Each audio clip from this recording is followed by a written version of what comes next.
See you guys. Good morning, Kev. Please Always stand good up to see as you all sit down. Such a gentleman, Mr. McCarthy. My mom would be very upset if I did not do that. Good to see you both this morning. Good to see you too. So yeah, what do you have cooking for us today? So speaking of my mom, so I used to watch Seinfeld with my mom and dad. It was a must-see TV on Thursday nights. It was Seinfeld and Friends and everything. So little did I know that years later I'd be sitting down with Jerry Seinfeld to talk about filmmaking. But one of the cool things about this is, real quick, so he made a movie called Unfrosted, which is a movie that's loosely based on the true story of the invention of the Pop Tart, though the only thing really true about it is the concept that it was being created, and then the rest of the movie is kind of more of a joke about kind of how origin stories begin.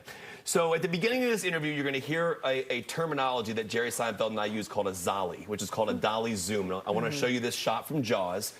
Do you see how the background pulls away as we zoom into the character? It's what that shot creates, also called the vertigo shot, is it creates a lot of anxiety and or wonder in a character. So Jerry uses this shot from Jaws in his movie to kind of create an idea of him trying some of the tastings for the first time and being blown away by it. So you're going to hear that. I just wanted to give you an example of that. That's not the focus of the interview, but at the beginning, you'll kind of want to know what this shot looks like. So there it is. Here's Jerry Seinfeld and Jim Gaffigan and I talking all about Unfrosted, stand-up comedy, and more. Take a look. I'm going to start off with this because I love filmmaking, and I grew up watching movies, and I would see shots and just become wondered by. So how did this happen? I don't know. You're doing this. But I get to talk to my heroes and talk to them about how they make movies. And so I'm watching your film last night, and I love that you use the vertigo shot, the dolly zoom shot, when you're trying the goo for the first time, which creates that realization. It's called a zolly. A zolly. And, yes. and obviously, where else have you seen it? Vertigo, original Vertigo. Where else? Jaws with Roy Scheider. Jaws. That's where we stole it from. And then Goodfellas. And Goodfellas, yeah. So we stole it from those movies. It's iconic. And And so it led me to want to know this because this is your first movie you directed. What is your relationship to cinematic shots from your childhood forward? Do you have shots that you love that inspired you? Yes. I mean, and that's why we did that, because I love various shots that are, you know, and I love lenses and cameras and angles. Comedy, really, stand-up comedy I'm talking about now, is not a verbal medium, it is a visual medium. Yes. The words are used to create a picture in the audience's mind. So as comedians, when we talk about jokes, we talk about what's your angle? You know, I want to do a bit on this. What's the angle? So in other words, where are you looking at it from?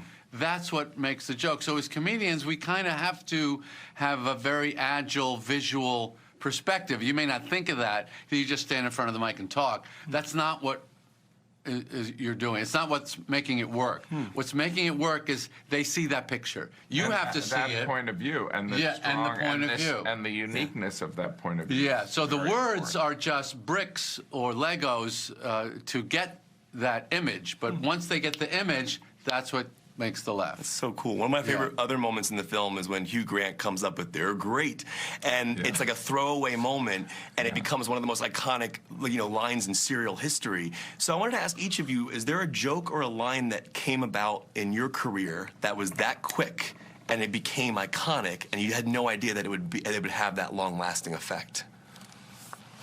Wow. I mean, well, I remember, I mean, you know, for me, you know, I did this joke about Hot Pockets, and I remember I did it at Caroline's Comedy Club, and I did it just, you know, a couple jokes on it, and I got off stage, and there was Vic Henley, who's this guy from Alabama. I know Vic. And he goes, "That's funny." And I said, "Well, you know, it's like that's, you know, I'm from Indiana, you're from Alabama. No one else is going to know about this." And it was before it really, like, because I got some lightning in a bottle there, right?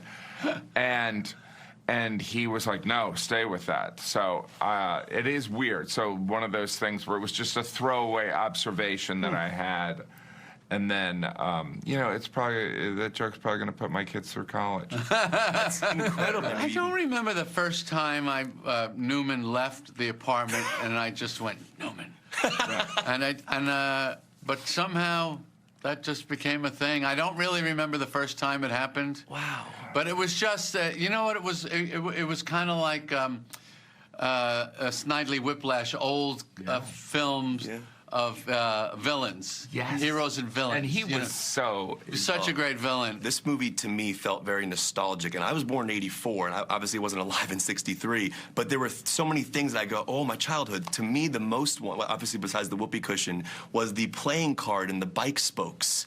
And I used to do that all the time to get that cool sound. As comedians, the idea of nostalgia is a very powerful tool.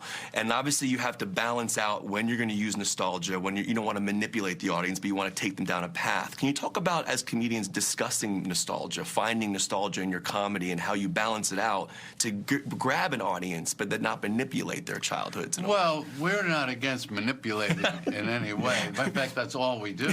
I've been doing this thing about watching the news, and I used to feel smart, now I feel dumb, because you know everything they know. They don't know anything you don't know. That's so true. And that the word news is new plural. It's news.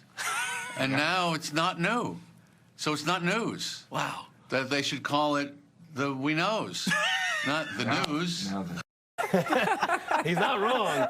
Unfrosted hits Netflix on Friday, May 3rd, and it was a pleasure sitting down with both Jim Gaffigan and Jerry Seinfeld. We'll have more coming up on DMV Zone later today. I just love how you prove that you know your stuff, Kevin. Thank you. I appreciate it. And today we're going to talk to Joe Claire on DMV Zone about the comment that Jerry made about stand-up comedy not being a verbal medium, but also a visual medium. I'm curious to get Joe's perspective on that, because it is, you do have to paint a picture for an audience. You really and do. then they have to see what you're joking about, which I think is really interesting. I never thought of that before. So really cool insight from Jerry Seinfeld there. A So really thank cool y'all. interview. I appreciate it. Thank always. y'all very much. Yeah, that Good to was see you really guys. good. Thank y'all so much. Love that.